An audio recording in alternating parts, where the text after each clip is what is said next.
దేశానికి అన్నం పెట్టిన రాష్ట్రం ఇది. తీర ప్రాంతం భారతదేశంలో నెంబర్ 1 ఇది. 1000 కిలోమీటర్లు ఈస్ట్ కోస్ట్ లో సన్ రైజ్ స్టేట్ ఇది. ఎన్నో పోర్ట్లు. మళ్ళీ ఈరోజు ప్రపంచం అంతా పోయి రాణించే యువత ఈ రాష్ట్రంలో ఎలాంటి అవకాశాలు లేకుండా అయింది. ఇది చాలా బాధ. ఇంట్రాస్పెక్ట్ చేసుకోవాలి. ఇలాంటి వ్యక్తులు ఇలాంటి ప్లేస్ని రాజకీయాల్లో ఉండడానికి అర్హత ఉందా అనేది ప్రజలు ఆలోచించాలి. ఈ ఆవేశంగా నేను మాట్లాడడం కాదు, ఏదో మమ్మల్ని ఇబ్బంది పెట్టారని నేను ఆలోచించడం కాదు. కానీ 5 కోట్ల ప్రజల భవిష్యత్తు కోసం పదే చెప్తున్నా, మీరు మరిచిపోకుండా ఆలోచించుకోవాల్సిన అవసరం ఉంది. ఇలాంటి వ్యక్తి ఇలాంటి పోస్టుకు అర్హుడా, రాజకీయాలకు అర్హుడా అని కూడా ప్రజలు ఆలోచించుకోవాల్సిన అవసరం ఉంది. మళ్ళీ ఎన్ని జరిగాయి పీడకలాలు. Now rebuild. ఎట్లా రీస్టార్ట్ చేయాలి, ఎట్లా రెస్టోర్ చేయాలి ఇన్వెస్టర్స్ కాన్ఫిడెన్స్, బ్రాండ్ ఇమేజ్ మళ్ళా అంచెలంచెలుగా నమ్మకాన్ని కల్పించాలి.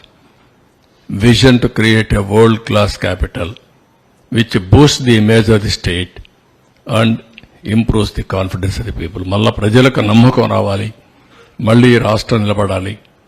ఇది ఒక ఎగ్జాంపుల్గా ఇక్కడి నుంచే, ఎక్కడైతే బూడిద చేసిన ఈ ప్రాంతం నుంచే మళ్ళా బంగారు భవిష్యత్తుకి నాందు పలకాలి. అది డెఫినెట్గా జరగాల్సిన అవసరం ఉంది.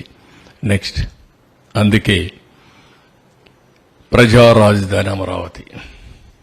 ఏ ఒక్కరి రాజధాని కాదు, ఏ ఒక్కరి కోసరం కాదు. అందుకే డే 1 ప్రజా రాజధాని పేరు పెట్టాం. ఉపాధి కల్పన, సంపద సృష్టి, పేదరిక నిర్మూలన.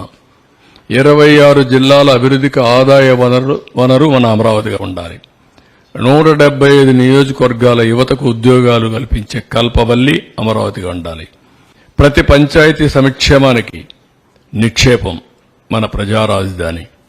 ప్రతి తెలుగు బిడ్డ ప్రపంచంలో ఎక్కడున్నా గర్వపడే విధంగా ఉండాలి. నాది అమరావతిని చెప్పుకునే పరిస్థితి రావాలి. అందుకే డెవలప్ అమరావతి, గ్రో ఏపీ, దానికోసమే ఇప్పుడు ప్రణాళికలు తయారు చేసుకుంటున్నాం. కొత్తగా తయారు చేసేది ఏమీ లేదు. పాతగా తయారు చేసినటువంటి ఏవైతే విజన్ డాక్యుమెంట్ ఉందో, మాస్టర్ ప్లాన్ ఉందో, దాన్ని చేస్తూనే ఇంకా ఏదైనా ఇంప్రూవ్డ్ వర్షన్స్ వస్తాయో కూడా తీసుకొని ముందుకు పోతాం. That is our commitment.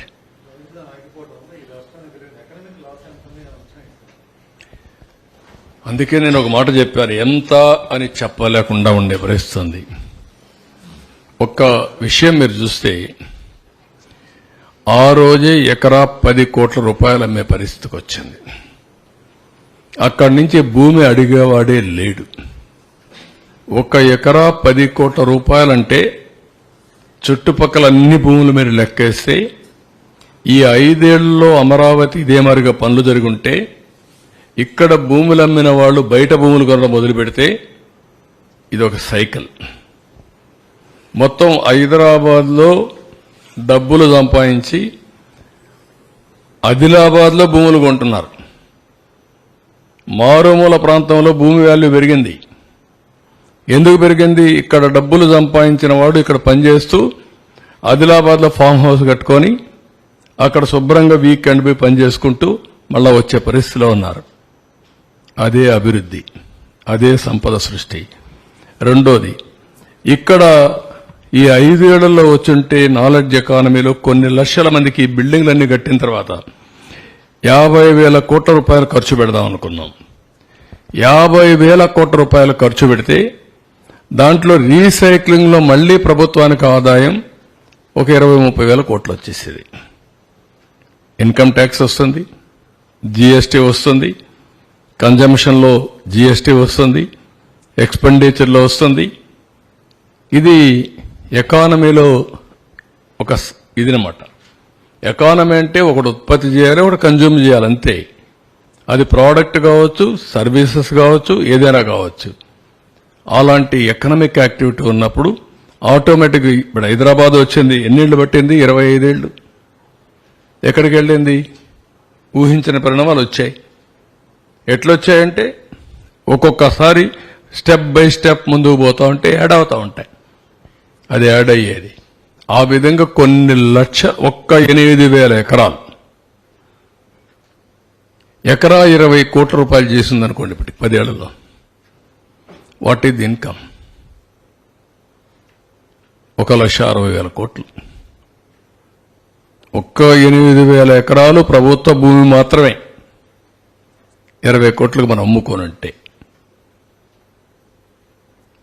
ఈ విధంగా ప్రతి ఒక్కరికి వాల్యుయేషన్ పెరిగిపోతుంది, సంపద సృష్టించబడేది. లేబర్ దగ్గర నుంచి బాగా అమరావతిలో మనం పెట్టినటువంటి విట్, ఎస్ఆర్ఎం అలాంటి యూనివర్సిటీలో పేద పిల్లలు చదువుకుంటే ప్యాకేజీ ₹1,00,00,000 ఇస్తున్నారు సంవత్సరం. ఇంకా తెలివితేటలుంటే ఇంకా ఎక్కువ వస్తున్నాయి డబ్బులు.